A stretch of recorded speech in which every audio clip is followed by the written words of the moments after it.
In this video, I'm going to show you how to place the passenger side or right-hand side outer tie rod on this Dodge Ram 2500. Keep in mind you will need an alignment after this job is done, so let's get started. Let's remove the wheel. If your wheel has a hubcap or lug nut cover basically that goes in the center, remove it with a little pry bar. Once you do that, you can use a 24mm socket, remove all 8 of your lug nuts, and take the wheel off.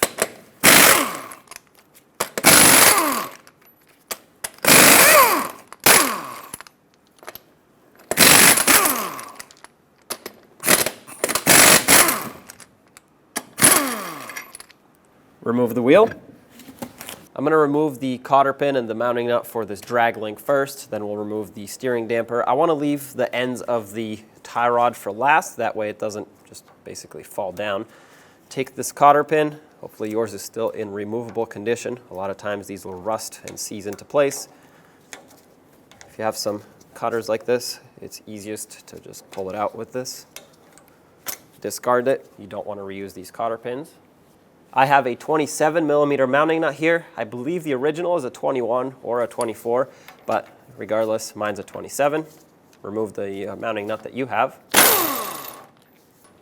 I'm going to put the mounting nut back on here. You could separate this in multiple ways, either tap it upwards or use a tie rod separator, but mine actually broke free pretty fast, so don't have to worry about it. The reason I put the mounting nut on when I hammered it is so that I don't hammer directly on the threads. Pull this up and out. When removing the steering damper bracket off of the tie rod, you want to make sure that you know where it goes. In our case, there should be a squished area basically. It's clamped down so that this bracket can fit. And it's like this on the original and on the new one. If yours for some reason looks different, just measure the distance so you can put it back in the same spot, otherwise it'll be too far one way or the other. My clamps have 15mm mounting nuts on them. I'm going to remove all of them so I can then remove this clamp.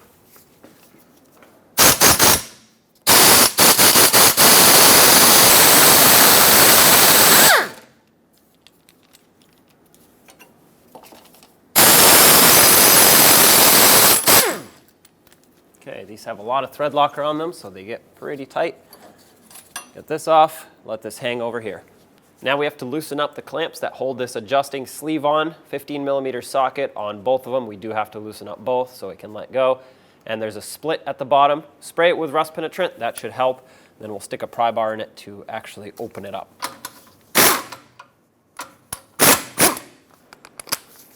Use a 21mm socket, remove this mounting nut that holds the tie rod stud onto the knuckle. I'm going to leave this mounting nut on a couple turns, that way when the tie rod breaks free, it doesn't just fall to the ground. You have a couple options for removing this. You can hit the side of the knuckle with a hammer, you can hit it from the top, or you could use the tie rod separator. There we go. Remove the mounting nut the rest of the way and drop the tie rod out. Now you're going to need a pry bar to make sure the sleeve doesn't spin. You can stick it at the bottom here. It does have an opening, and if you have large pliers or a pipe wrench would be even better to turn the tie rod. It's pretty rusty in here and it's going to be pretty difficult. You're going to want to turn it, if you're looking at it from the side, you turn it clockwise to loosen. This is reverse thread, and you're going to want to turn it counterclockwise to tighten it back up. Having said that, I'm going to use a pipe wrench, snug it down on here. What I don't want is for this sleeve to start spinning, because if it does spin like this, it's adjusting the alignment on this outer end. So I want it to stay in position. I'm going to hold it with my pry bar as much as I can, and there we go. Use the pipe wrench on this end of the tie rod. Spraying it with rust penetrant will help. You want to also make sure you count the amount of turns that it takes to take it off. That way you can put it on the same amount of turns so you can get close to a good alignment.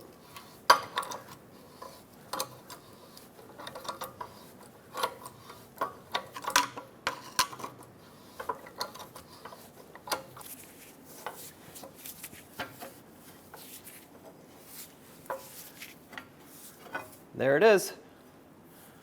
I'm going to use some brake parts cleaner and just spray it all in here to clean off any rust and debris that's in here. And then obviously I will be applying an anti-corrosive coating in here.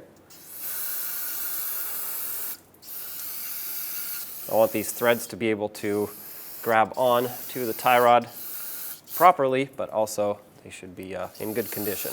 If this sleeve is in poor condition for you, replace it. I'm going to use anti-seize to coat the inside of this.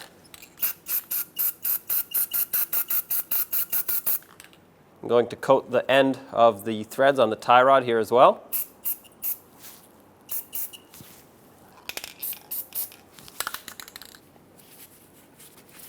Reconnect the tie rod with the sleeve.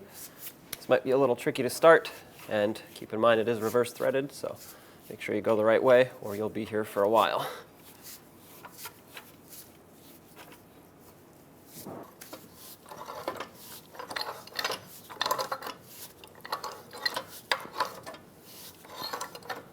All right, this is it. This is my number of turns. Make sure it's facing the right way on the end. Even it out. Next, I will be putting in the stud on the knuckle side. That way, I make sure that both ends are sitting level with the knuckle. If I tighten the sleeve now, one end or both might be sitting at an extreme angle, which is not what I want. Snug this up, snug it up. 40 foot-pounds and an additional 90 degrees, which means a quarter of a turn is the torque for this castle nut. 40 foot-pounds, and at this point, a quarter turn is 90 degrees. That's it right there. Now we have to line up the cotter pin slot, which actually lines up perfectly for me, so let's stick the cotter pin in. If yours does not, you always want to continue tightening and never loosen to get it to line up. Stick the cotter pin through. Bend it over. Make sure it's out of the way of the brake rotor. Adjust the sleeve if necessary so that both ends on the tie rods can be perfectly even with the knuckle. Once you've done that, tighten up the mounting nuts that hold the clamps on for the sleeve. 15mm socket for these. Let's torque them down. 45 foot-pounds.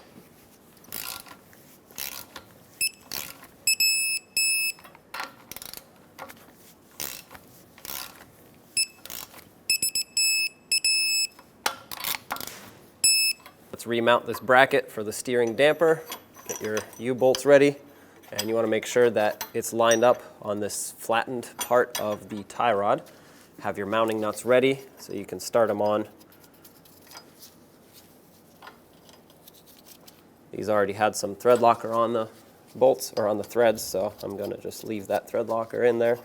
If you want to put some new thread locker, go ahead and do so. Make sure they stay centered up, and then this mounting bracket does have a divot in it where it can press up against the tie rod nice and flat.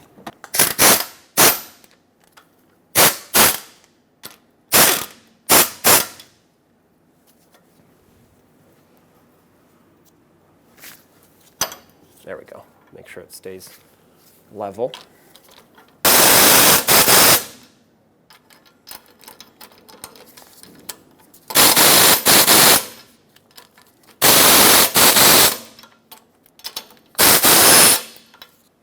$45 foot-pounds for all 4 of these.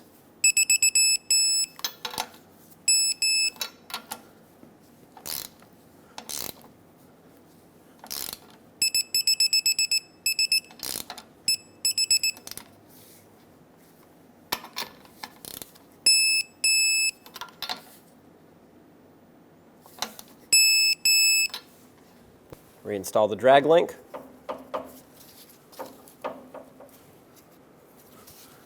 Might need to spin the wheels a little bit to get that tie rod lined up.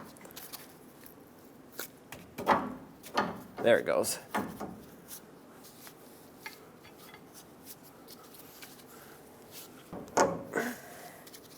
Press it through, reinstall the mounting nut, snug it up. 40 foot-pounds, and 90 degrees or a quarter turn is the torque for this. That's 40. Let's go a quarter turn.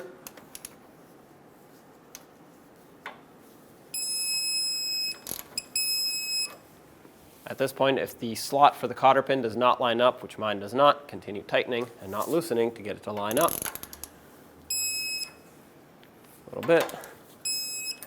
That's it right there. Get your cotter pin, a new one that is, slide it through, bend it over to lock it in. Let's get the wheel back on. Install all 8 of your lug nuts in a cross pattern, bottom them out, and then with a little bit of weight of the vehicle on the wheel, torque them, also in a cross pattern, to 140 foot-pounds.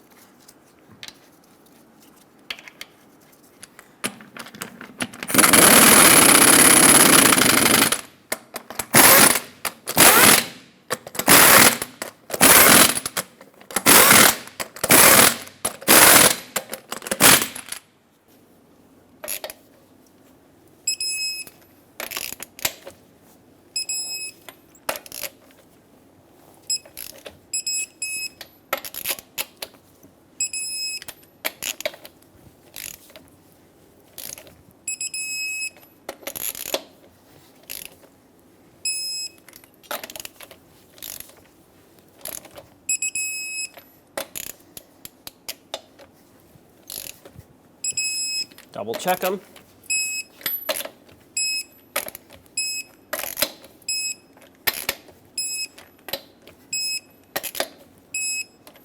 If your vehicle still has the lug nut cover in the center, snap it on. If not, get yourself an alignment and take it for a road test. When only the best will do, demand TRQ. The only company that lets you view before you do. TRQ is committed to offering the highest quality aftermarket auto parts that are engineered for peace of mind. Thanks for using and viewing with TRQ.